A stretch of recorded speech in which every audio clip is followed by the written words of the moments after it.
बदायूं में उद्योगपति और सपा नेता के साथ लैंडमार्क इंजीनियरिंग कॉलेज के प्रबंधक जो कि समाज में अपनी एक अलग छवि रखते हैं। बता दें कि आज एक महिला और उसकी बेटी ने खालिद परवेज पर गंभीर आरोप लगाते हुए कहा कि वो नाबालिग लड़कियों के साथ यौन शोषण करते हैं और शारीरिक संबंध अपने पैसे और अपनी ताकत के बल पर बनाते हैं। साथ ही उन्होंने आरोप लगाया कि उन्होंने मेरे साथ कई बार मेरा यौन शोषण किया और मुझे अपनी ताकत के बल पर अपने घर पर रखा, और जब बात मेरी बेटी पर आई तो मैं घर छोड़कर भाग, जिस पर उन्होंने मेरे खिलाफ अमरोहा के थाने में 28 लाख की चोरी का इल्जाम लगाने की रिपोर्ट दर्ज करा दी। साथ ही इस महिला ने अपने आप को खालिद परवेज की साली बताया और उसने खालिद परवेज की बीवी की ऑडियो भी सुनाई, जिसमें खालिद परवेज की बीवी 11 साल की एक लड़की को मुंह बंद करने के लिए कह रही है। आप कितने सही हैं और कितने गलत, इसका फैसला पुलिस अपनी जांच में करेगी, क्योंकि आरोपी महिला ने पुलिस को एक तहरीर दी है।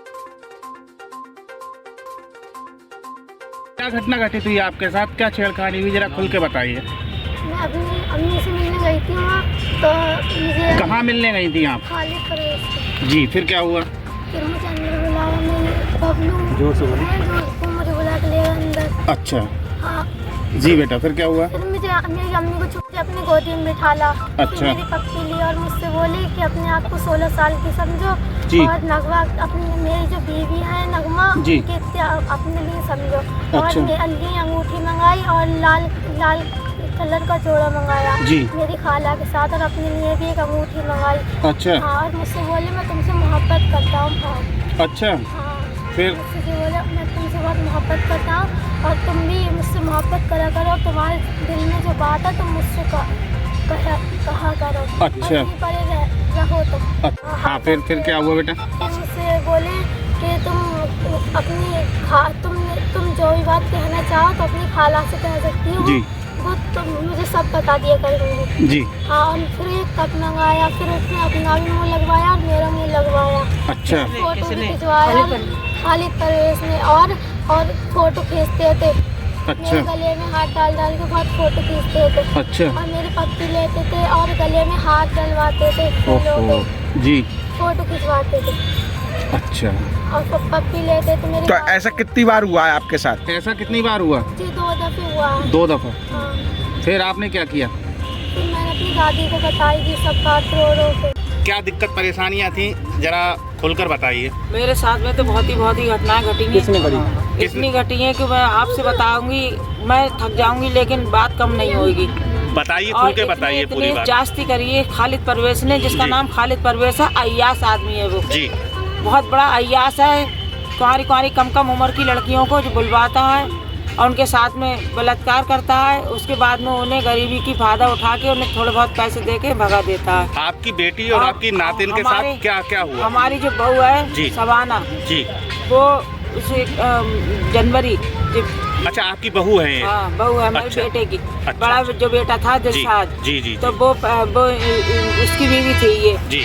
तो जो पहले लॉकडाउन जो चला था जी। तो 20 सन 20 का। जी जी जी। तो जब इसने खालिद परवेज ने लगा के क्या कहा गद्दार और सवारी बना के मेरे लड़के के साथ भेज दिए कि जब हम पंजाब हमें ले चलो जी। और हमें इसे क्या कहा पंजाब जाना, 10,000 रुपये देंगे। अच्छा। 10,000 के चक्कर में वो सवारी बना के ले गए।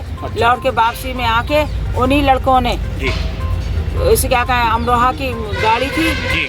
चीन मिल का मालिक था जी। और उसे क्या कहा उसमें खालिद परवेज का हाथ था साथ में। जी जी। एक्सीडेंट में मेरा लड़का वहाँ मारा गया। अच्छा। हाँ जी। बड़ा पति सवाना का। जी। तब मैंने देखा ये 2 बेटियों की माँ है सवाना और एक बेटा है मेरे बड़े बेटे का। जी। तब मेरा एक लड़का कुंवारा था इकबाल उर्फ टिल्लू। जी।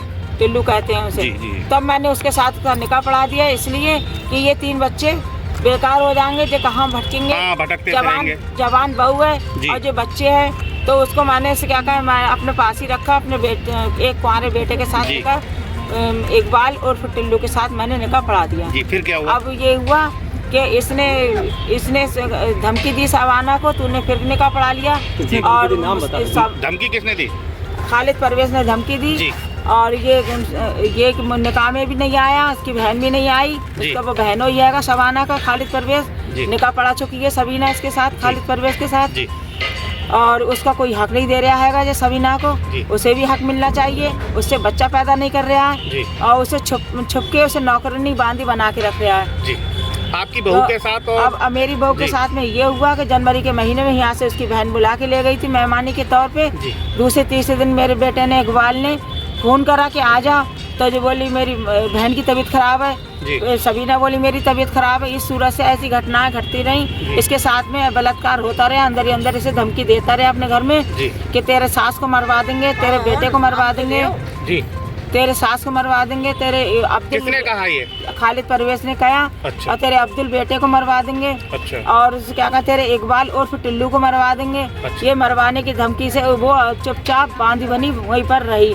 और जब इसकी मर्जी चाहती थी, जब ये इसके साथ में बलात्कार पेश करता था, अमरोहा जाता था खालिद परवेज, जब लौट के आता था, जब अपनी मर्जी चाहती थी उसे जबरदस्ती करता था बगैर मर्जी से सबीना की। अच्छा, इनकी जो 11 साल की बच्ची है और उसके साथ क्या घटना घटित हुई? जब मैं जाती थी और इसके बच्चे जाते थे मिलने के लिए सबीना से, जब फोन बंद कर दिया था लोगों ने, सबने, सबीना ने, खालिद परवेज ने और सबीना ने फ़ोन भी बंद कर दिया था, बात नहीं कर रहे थे। तब हम पहुँचे ने दरवाजे पे, तो हमें जब बबलू ने दरवाजे पे बिठा दिया और सबीना को गायब कर दिया और सिद्रा को अंदर ले लिया। सिद्रा इनकी जो बेटी है? हाँ, सिद्रा से क्या चल तेरी माँ हैगी, ला तेरी माँ से मिलवा। बाबूजी बुला रहा है, खालिद परवेज बुला रहा है। वो चली गई ने क्या मैं अपनी माँ से मिल लूंगी। उसे क्या पता था कि उसकी माँ को गायब कर दिया है यहाँ से और खालिद परवेज उसके साथ में कुछ बदतमीजी पेश करेगा। ऐसी क्या बदतमीजी करी उन्होंने? उसने ये बदतमीजी करी, उसे पास में बैठाल के उससे बोला, आप सिद्रा आप अपने आप को 16 साल की समझो और आप अपने आप के लिए बच्चा मत समझो। अच्छा। और सिद्रा, उनकी बीवी का नाम है नगमा। तो वो नगमा जो बीवी है उसका नाम लेके बोले कि आप अपने आप को नगमा समझो। अच्छा। हाँ, सिद्रा आप अपने आप को नगमा समझो। फिर क्या हुआ? तो उसके बाद में उसकी एक पप्पी ली। अच्छा। और उसके बाद में चाय, सबीना चाय लेके आई, तो उसमें चाय, सबीना चाय दे के चली गई जी। अपनी गोद में बैठाला खालिद परवेज ने। अच्छा। और सबीना तो चाय दे के चली गई, उन्हें तो पता नहीं यहाँ पर क्या हो रहा है। उससे तो उसको तो उनके ऑर्डर पे चलती थी। सबीना की कोई गलती नहीं है, सबीना ने देखा है कुछ जी। लेकिन अपनी गोद में बिठाल के मेरी सिद्रा बता रही थी मुझे जी कि मुझे गोद में बिठा, 11 साल की बच्ची है, 11 साल की बच्ची मेरी सिद्रा पोती जी, बता रही थी कि मुझे गोद में बिठाल के उन्होंने अपने मुंह में चाय लगाई। तो एक कप में दोनों के मुंह लगाए, सिद्रा का मुंह लगा, खालिद परवेज का मुंह लगा उस कप में जी। तो वो घटना उसके साथ में घटी जी। उसके बाद में बोला कि मैं तेरे लिए सब कुछ कर दूंगा, तो यहाँ पर दादी को छोड़ दे अपनी। अच्छा। नवादा छोड़ दे। तो यहाँ आके रह निकल, तुझे हवाई जहाज की नौकरी दिलवाऊंगा जी जी। और तू और सबीना बहू मेरी बता रही थी कि मैं मुझसे जो बोला खालिद परवेज कि तू अपनी बेटी के साथ में मेरा ऐसा कुछ करा दे और मतलब गलत चीज, हाँ गलत इस्तेमाल करवा दे मुझे सिद्रा से जी। तो ऐसा है कि तो तू मेरी अच्छी बनी रहेगी जी सबीना। तो वो उसके बाद में वो बात को पीछे बहुत रोई, सबीना रोई बहुत। उसी तारीख से उसने अपने दिल में जो ठान लिया था किसी सूरत से भी मुझे अपने घर जाना है। तो अब आप मुझे अपने घर जाना है। फिर मेरी सिद्रा मेरे पास आती है दरवाजे पे, वो एकदम उसके जरा सा मुँह था उसका। वो मैंने पूछा उससे, माँ मिली तुझे? बोली नहीं, माँ नहीं मिली मुझे, और माँ नहीं मिली मुझे। और इसे क्या कहा, माँ को मेरी छुपा दिया और मेरे साथ में ये घटनाएं करी उन्होंने। और मैं आपसे जो पूछना चाह रहा हूँ, आपके खिलाफ उन्होंने कोई रिपोर्ट भी करी है क्या? पुलिस भी आई है? हाँ, पुलिस ये आई है कि जैसे कि जब सबीना की लड़की सुम्बुल जो बीमार पड़ी, अल्फरिया अस्पताल है जिसमें मैं लेके भर्ती करा मैंने उसके लिए बहुत नाजुक हाल था, तो उसमें मैंने भर्ती कर दिया 1 रात और 1 दिन। तब इससे क्या कहा, सबीना को सुनवाई पड़ा कि इसे क्या कहा मेरी बच्ची बीमार रहेगी। तो किसके खिलाफ आप आरोप लगा रहे हैं? खालिद परवेज के खिलाफ दिए। खालिद परवेज ने हमारे साथ जो करा तो हमने इन्हें बुलाया है यहाँ पे और उनके खिलाफ दिए हमने। हमें इंसाफ चाहिए।